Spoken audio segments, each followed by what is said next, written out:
illegal immigrants.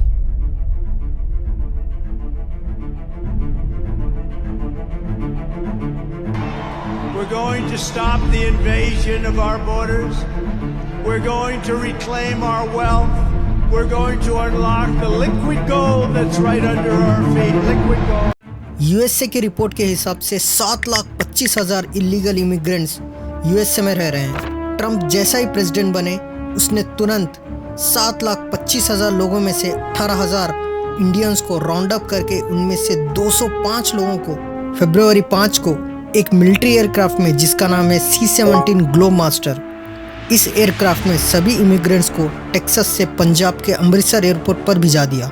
इन 205 लोगों को भिजाने के लिए यूएसए को $4,27,000 का खर्चा आया, जहां पर हर एक बंदे पे करीब 4 लाख रुपए खर्च करके इन लोगों को इंडिया वापस भिजा दिया गया। इससे आप सिचुएशन की सीरियसनेस को समझ सकते हैं कि ट्रंप बिल्कुल नहीं चाहते कि वहाँ कोई इलीगली रहे।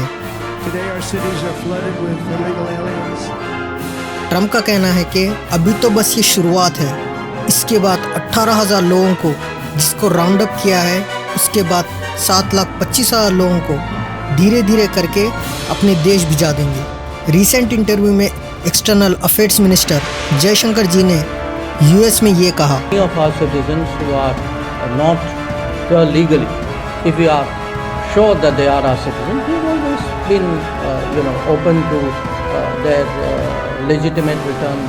उन्होंने कहा कि अगर उन इमिग्रेंट्स के पास लीगल इंडियन डॉक्यूमेंट्स रहेंगे तो इंडिया को उनको स्वीकारने में कोई प्रॉब्लम नहीं है। डोनाल्ड ट्रंप ने इलीगल इमिग्रेंट्स को वापस अपने देश भिजाने के 3 बड़े कारण बताए।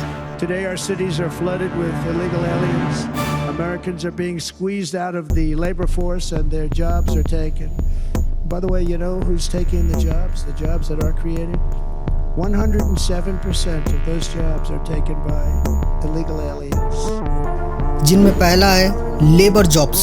जैसे इंडिया में कंस्ट्रक्शन साइट्स पर लेबर बिना कोई डॉक्यूमेंटेशन के होते हैं, ऐसा ही यूएस में इन जॉब्स को दूसरी कंट्रीज के लोग वहां जाकर मार्केट रेट से कम पैसों में करते हैं। जैसे $20 की जॉब को ये लोग $15 में कर देते हैं, जिससे यूएस में रहने वालों को ये जॉब्स का मिलना मुश्किल हो जाता है।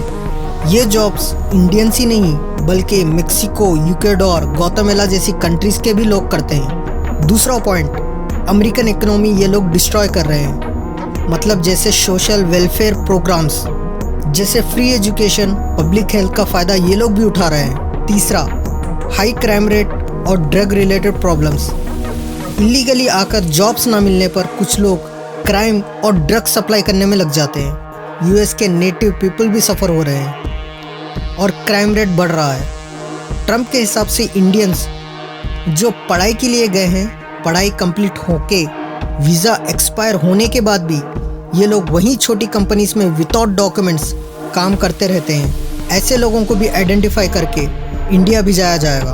आखिर ये लोगों को कैसे पकड़ते या आइडेंटिफाई करते हैं? फॉर सपोज एक मेडिकल स्टोर या शॉपिंग मार्ट है, इन जगहों पर 10 पुलिस वाले रेड करते हैं और जिनके पास सही डॉक्यूमेंट्स नहीं होते उनको राउंड ऑफ कर देते हैं। कुछ साइलेंस रेड्स भी होती हैं, जैसे छोटी कंपनीज या स्टोर्स को कॉल करके उनके ओनर्स से इन इमिग्रेंट्स को आइडेंटिफाई करते हैं। ऐसे ही कई सारे मेथड्स हैं जिससे इन 18,000 लोगों को आइडेंटिफाई करके डिपोर्ट करा जा रहा है।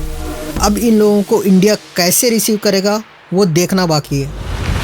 इलीगल इमिग्रेशन पे आपकी क्या राय है, कमेंट सेक्शन में बताइए।